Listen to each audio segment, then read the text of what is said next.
इसके बाद हमारी बहन रुखसार खान सवाल कर रही हैं, मुफ्ती साहब प्लीज़ बताएं कि रोज़ेदार के साथ अगर बिना रोज़ेदार इफ्तार में शामिल हो जाए तो क्या गलत है? रोज़ा न रखना गलत है, शामिल हो जाए कोई हर्ज नहीं है। इसके बाद हमारे भाई सवाल कर रहे हैं, अस्सलाम वालेकुम, क्या फ़जर की अज़ान के बाद नफिल पढ़ सकते हैं? फ़जर की अज़ान के बाद से मुराद नहीं है फ़जर का वक्त दाखिल होने के बाद, सुबह सादिक हो जाने के बाद कोई भी नफिल नमाज नहीं पढ़ सकते। उसमें सिर्फ आपको फ़जर की 2 रकात सुन्नत पढ़ने की इजाज़त है। इसके अलावा आप कोई नफिल सुन्नत वगैरह कुछ भी नहीं पढ़ सकते हैं। इसके बाद हमारी बहन गुलाब आली सवाल कर रही हैं, अस्सलाम वालेकुम मुफ्ती साहब।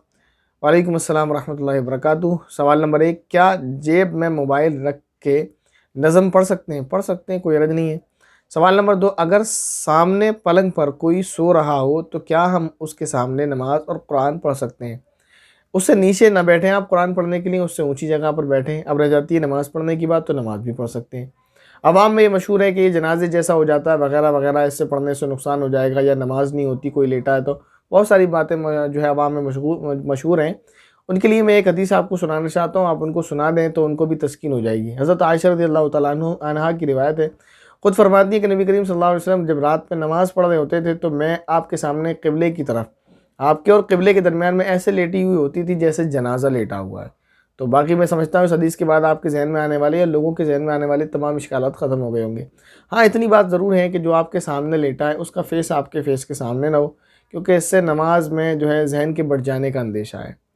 बहरहाल इसके बाद सवाल है, हमारी एक भाई हैं या बहन पता नहीं, कह रहे मेरा सवाल का जवाब फ्राइडे कमेंट बॉक्स में जवाब ज़रूर दें। अगर कोई काफिर कौम मुस्लिम कौम पर जुल्म कर रही है तो उससे बदला लेने के लिए उसी कौम के बेगुनाह लोगों पर जुल्म करना कैसा है?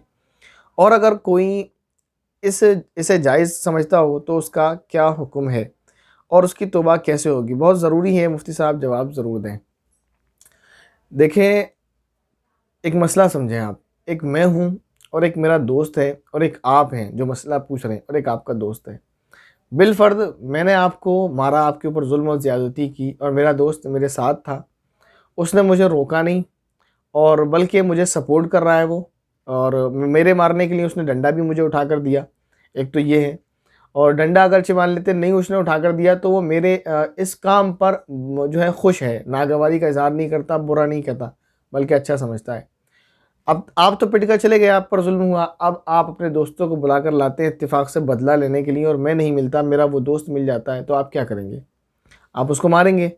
अब बात ये रह जाती है क्या इसको मारना सही है या नहीं है? तो जवाब ये है कि ज़ाहिर है कि जब ये डंडा लेकर साथ में मदद कर रहा था और इस हरकत पर खुश हो रहा था जब आप पर जुल्म किया जा रहा था, तो मतलब ये क्या ये गलत काम की तायीद कर रहा था। तो जालिम की तायीद करने वाला, जालिम के सपोर्ट में किसी भी तरह से खड़े होने वाला भी जालिम, उससे ज़ाहिर बदला लिया जाएगा। उम्मीद है आप इस मिसाल से समझ रहे होंगे। इसके बाद इनका दूसरा सवाल है, ताजदार हरम ये नात पढ़ना कैसा है, क्या इसमें शिरकिया कलिमात हैं? तो मैंने नहीं सुना इसको कि इसमें शिरकिया कलिमात हैं। अगर किसी कलमे पर आपको एतराज़ है तो वो लिख कर भेजें, देखते हैं इसमें कैसा कलिमा है। इसके बाद हमारी बहन गुलाब वाली सवाल कर रही है, अस्सलाम वालेकुम मुफ्ती साहब, मेरा एक सवाल है, क्या रमज़ान के बाद कोई और नफिल रोज़ा भी रखा जाता है? हमारे यहाँ तो ईद के बाद रोज़े रखते हैं, मैं तो अभी तक नहीं रखती क्योंकि मुझे अभी उसके बारे में ज़्यादा कुछ पता नहीं है, इसलिए प्लीज़ आप बताएँ।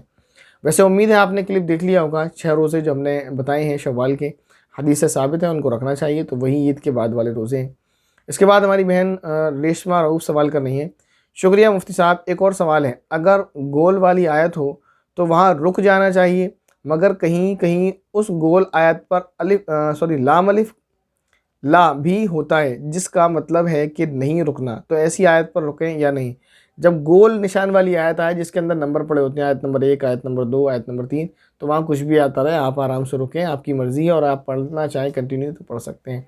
इसके बाद हमारे भाई सवाल कर रहे हैं, फ़ौक़ात लिखा है उनका नाम, अस्सलाम वालेकुम मुफ्ती साहब। वालेकुम अस्सलाम, क्या फ़ातिहा में खाना रखना जायज़ है? ये वैसे तो जायज़ होता अगर आम तौर पर इसको किया जाता, लेकिन क्योंकि फ़ातिहा देने के लिए या फ़ातिहा लगाने के लिए या फ़ातिहा पढ़ने के लिए खाना रखने को ज़रूरी ही समझा जाता है, इसलिए ये नाजायज़ और बिदात है, ऐसा नहीं करना चाहिए, क्योंकि ये तरीक़ा न सहाबा से साबित है, न नबी करीम सल्लल्लाहु अलैहि वसल्लम से साबित है, न ताबईन तबा ताबईन और बुज़ुर्गान दीन, न अइम्माए दीन यानी अइम्माए अरबा और इसके अलावा जितने भी हैं किसी से साबित नहीं है, सिर्फ़ और सिर्फ बिदात है ये और नाजायज़ है। इसके बाद सवाल नंबर 2 इनका, मुफ्ती साहब मैं चाहता हूँ कि आप एक सीरीज़ जिसमें इस्लामिक हिस्ट्री के बारे में बताएं फ्रॉम स्टार्टिंग टू एंड, और कोशिश कीजिए इसे इसे वीडियो को अट्रैक्ट बनाने की, ताकि लोग इसमें इंटरेस्ट, बहुत लोगों को मालूम ही नहीं होता। अच्छा, अट्रैक्टिव बनाया जाए इसको ताकि लोग इंटरेस्ट लें, तो ये बात मेरे समझ नहीं आई। हाँ, अलबत्ता इस्लामी तारीख़ के ताल्लुक़ से तो मैंने रमज़ान में भी इसकी तरफ इशारा किया था कि इंशाल्लाह कोशिश की जाएगी कि इस्लामी तारीख़ आपको हज़रत आदम अलैहिस्सलाम से लेकर जो है शुरू की जाए और आज तक जितना मुमकिन हो, जितनी ज़िंदगी रहे, उसको आगे तक ले जाया जाए। इसके बाद हमारी बहन फिरदौस सवाल कर रही है, अस्सलाम वालेकुम। वालेकुम अस्सलाम। मेरा सवाल है, नंबर 1, क्या नापाकी की हालत में कुरान पढ़ सकते हैं? नहीं पढ़ सकते। सवाल नंबर 2, या नबी या रसूल नात क्या पढ़ सकते हैं? देखें, या नबी और या रसूल नात पढ़ सकते हैं या नहीं पढ़ सकते हैं, इसमें इख्तिलाफ़ क्यों है? असल इख्तिलाफ़ इन कलिमात के पढ़ने में नहीं है। असल इख्तिलाफ़ इस बात में है कि इन कलिमात को पढ़ने वाले जो लोग हैं, उनका ये अक़ीदा होता है आम तौर पर कि नबी करीम सल्लल्लाहु अलैहि वसल्लम यहाँ मौजूद हैं और इसको यहीं से सुन रहे हैं, एक अक़ीदा। दूसरा अक़ीदा ये होता है कि यहाँ अगरचे मौजूद नहीं है, लेकिन जब मैं पुकार रहा हूँ या नबी या रसूल अल्लाह, तो मेरी पुकार को अपनी क़ब्र अतहर ही में सुन रहे हैं। तो ये दोनों तरीक़े के अक़ायद जो है जायज़ नहीं है, गलत हैं और गुमराह कुन अक़ीदे हैं। अगर किसी का ये अक़ीदा नहीं है कि नबी करीम सल्लल्लाहु अलैहि वसल्लम यहाँ हाज़िर हैं, ये अक़ीदा है कि नबी करीम सल्लल्लाहु अलैहि वसल्लम अपने क़ब्र है अतहर ही में ज़िंदा हैं और मैं यहाँ पढ़ रहा हूँ बस ऐसे ही अल्लाह के नबी की शान में, तो पढ़ सकता है, इजाज़त है। इसी तरह अगर उसका ये अक़ीदा नहीं है कि यहाँ से ही सुन रहे हैं, बल्कि उसका अक़ीदा ये है कि मैं यहाँ पढ़ रहा हूँ दुरूद और सलाम और फ़रिश्ते ले जाकर नबी करीम सल्लल्लाहु अलैहि वसल्लम को सुना रहे हैं, यानी ख़बर पहुँचा रहे हैं कि आपका एक उम्मती आप पर ये सलाम पढ़ रहा है, तो फिर जायज़ है। क्योंकि हदीस में यही अल्फाज़ हैं। नबी करीम सल्लल्लाहु अलैहि वसल्लम से जब सहाबा ने अर्ज़ किया था, या रसूलल्लाह, जब आप अपनी क़ब्र अतहर में होंगे, अभी तो आप सामने हैं तो हम आप पर दुरूद और सलाम पढ़ लेते हैं, जब आप अपनी क़ब्र में होंगे तो हम क्या करेंगे? मतलब ये सहाबा, क्योंकि उनको नहीं मालूम था उस वक्त तक कि नबी करीम सल्लल्लाहु अलैहि वसल्लम की हयात के बारे में। तो ये सवाल था कि जैसे और लोग भी मर जाते हैं, आप भी इंसान हैं, क्योंकि नबी करीम सल्लल्लाहु अलैहि वसल्लम ने यही तालीमात दी थी कि मैं भी तुम्हारी तरह इंसान हूँ, मुझ में और तुम में कोई फ़र्क नहीं है, मरातिब का फ़र्क है, मर्तबे का फ़र्क है, नबूवत के एतबार से वगैरह, उस बहस में नहीं जाना। तो वो सहाबा थे, उनको भी यही ख्याल हुआ कि आप भी इस दुनिया से चले जाएंगे, रुखसत हो जाएंगे, कुल्लु नफ्सिन ज़ायक़तुल मौत, तो फिर हम पर दुरूद और सलाम हम आप पर कैसे भेजेंगे? तो उन्हीं जो इतनी बहुत सारी इसके ताल्लुक़ से अहादीस है, उन्हीं में से ये हदीस की कलिमात नबी करीम सल्लल्लाहु अलैहि वसल्लम ने फरमाया कि अंबिया अपनी क़ब्रों में ज़िंदा होते हैं, मैं अपनी क़ब्र में अतहर में, मैं उसकी तशरीह करता हुआ बयान कर रहा हूँ कि क़ब्र अतहर में ज़िंदा रहूँगा। अल्लाह ताला ने ज़मीन पर हराम कर दिया कि वह अंबिया के अजसाम को खाए। अंबिया अपनी क़ब्रों में ज़िंदा होते हैं, उनको रिज़्क़ दिया जाता है वगैरह, यानी मैं अपनी क़ब्र अतहर में ज़िंदा रहूँगा। हाँ, अगर कोई मेरे पास आकर मुझे दुरूद व सलाम करेगा, मुझे सलाम अर्ज़ करेगा मेरी क़ब्र पर, तो मैं बनफ़्स नफ़ीस उसको सुनूँगा और खुद उसका जवाब दूँगा।